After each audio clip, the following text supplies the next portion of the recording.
이번 강의는 사회정책의 미래에 대하여 살펴보도록 하겠습니다. 위험은 인간이 미래를 확실히 알 수 없다는 사실에서 기인하는 생의 본질적인 측면입니다. 더구나 불운한 사건의 발생으로 빚어진 재산과 소득의 상실은 불운 그 자체보다 더 큰 불행을 초래하기도 합니다. 불운은 불가피할지 모르지만 불운으로 인한 소득 변동은 보험 계약을 통해 제거할 수 있습니다. 위험을 싫어하는 인간은 보험의 원리를 일찍이 깨달았습니다. 최초의 보험 계약으로 알려진 바빌론의 모험 내차는 기원전 3000년경으로 거슬러 올라갑니다. 사회보험 지출은 오늘날 선진국 사회보장 지출의 대부분을 차지합니다. 긴 시간의 검증을 거친 사회보장 도구입니다. 하지만 사회보험이 다가올 미래에도 유효하리라고 확신하기에는 사회보험은 오늘날 인구 고령화와 기술 진보라는 두 가지 중대한 도전에 직면한 것처럼 보입니다.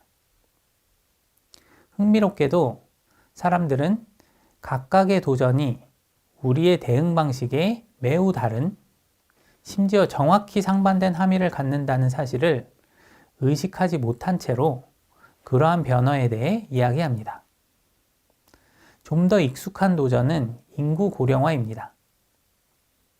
인구 고령화는 중위 연령의 증가로 정의할 수 있습니다. 원인은 두 가지인데 기대여명 증가와 출산율 하락입니다. 쉽게 말하면 노인이 건강해지고 여성이 다자녀 출산과 육아에서 해방됨을 의미합니다. 하지만 사회보험 제도는 이러한 개인적 축복을 사회적 도전으로 둔갑시켰습니다. 사실 문제는 사회보험 자체라기보다 사회보험의 재정 조달 방식입니다. 저축된 개인 보험료로 급여를 지급하는 적립식 제도는 인구 구조와 무관합니다. 이 점은 한국과 같은 소규모 개방 경제에서 더욱 그러합니다. 반면 근로자 보험료로 수급자의 급여를 지급하는 부가식 보험의 재정은 인구 구조에 민감할 수밖에 없습니다. 인구 구조가 삼각형이면 수급자보다 납부자가 많아 재정이 넉넉합니다. 반대로 수급자가 더 많은 역삼각형이면 매년 적자가 생깁니다. 인구가 더 고령화될수록 적자는 더 심각해집니다. 문제는 대다수 사회보험이 부가식으로 운영된다는 점입니다. 한국도 국민연금, 기초연금, 건강보험, 장기요양보험 등이 모두 부가식으로 운영되고 있습니다. 공식 추계에 따르면 국민연금은 2057년경부터 연금 지출을 충당할 재원이 부족합니다. 사람들의 오해와 달리 이것이 국민연금의 해체를 의미하는 것은 아닙니다. 보험료율을 현행 9% 수준에서 30% 수준으로 올리면 급여 지급이 가능합니다. 참고로 연소득이 1억 원인 사람이 실제 납부하는 소득세는 10% 미만입니다. 그게 아니라면 정부가 세금을 투입하거나 약속된 급여의 일부만 지급해야 합니다. 세금을 투입하더라도 결국 증세가 불가피합니다. 물론 이것은 2057년까지 어떠한 국민연금 개혁도 없다는 최악의 상황을 가정한 시나리오입니다. 우리는 이처럼 근로 가능 인구, 즉 노동 공급이 부족한 세상을 걱정하다가도 어떤 때는 노동 수요가 없는 세상을 상상하곤 합니다. 인공지능을 갖춘 로봇이 인간 노동을 완전히 대체하리라는 것입니다. 사회보험은 근로자의 고용과 보험료 납부를 전제로 운영되는 제도인데 인간 노동이 불필요한 아무도 고용되지 않는 세상에서 사회보험은 의미가 없습니다. 이러한 전망 하에서 최근 기본소득이라는 보편적, 정기적 현금 급여가 사회보장의 새로운 아이디어로 부상했습니다. 인간 노동이 인공지능을 갖춘 로봇으로 대체된 세상은 인간의 노동 생산성이, 따라서 임금이 지극히 높은 사회입니다. 다만 고용된 노동자는 아마도 소수의 기술직과 관리직에 국한되고 로봇과 상호 보완적인 기술을 갖추지 못한 대다수 노동자는 구조적인 장기 실업에 처하게 될 수 있습니다. 노동시장이 이렇게 극단적으로 분화된 사회라면 고용된 소수의 임금이 고용되지 못한 다수에게 어떤 식으로든 재분배되는 것이 불가피합니다. 이 시점에서 과세에 근거한 기본소득은 간단 명료한 재분배 메커니즘이 될 수 있습니다. 만약 기본소득이 사회보험을 대체한다면 우리는 20세기 이전 공적 부조의 세계로 회귀하는 셈입니다.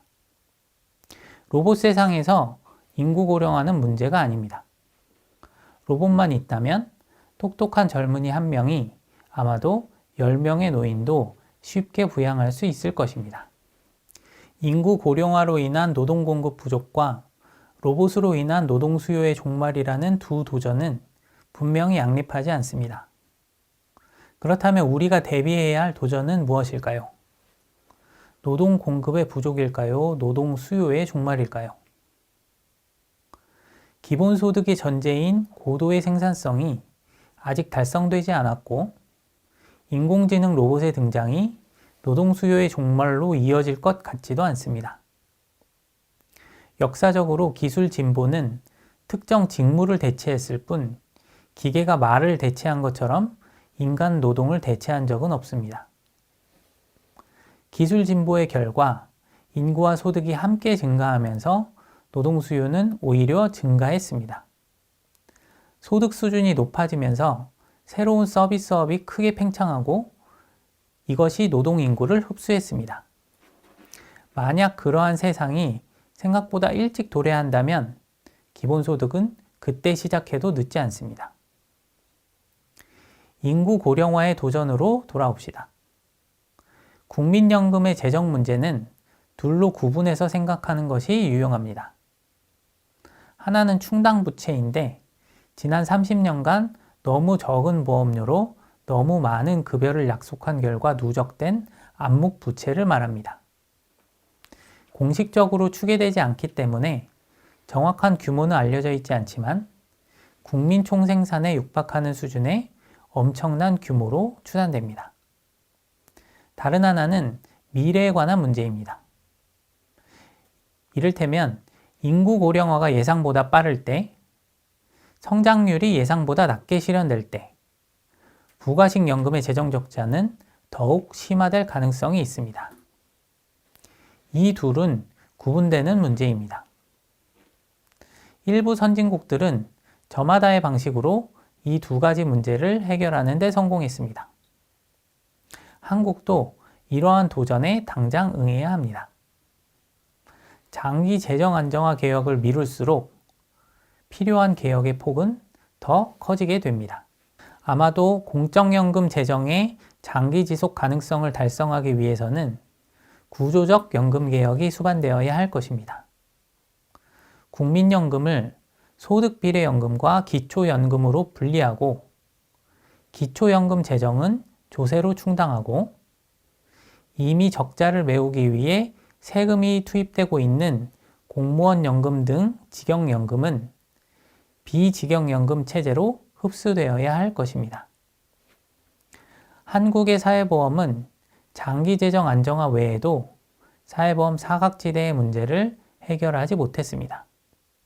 여기에 더하여 디지털 기술의 변화, 기그 이코노미의 성장 등을 고려하면 한국에서 기초연금, 기초생활보장제도 등 공적 부조가 향후에도 빈곤 완화에 중요할 수 있음을 짐작할 수 있습니다.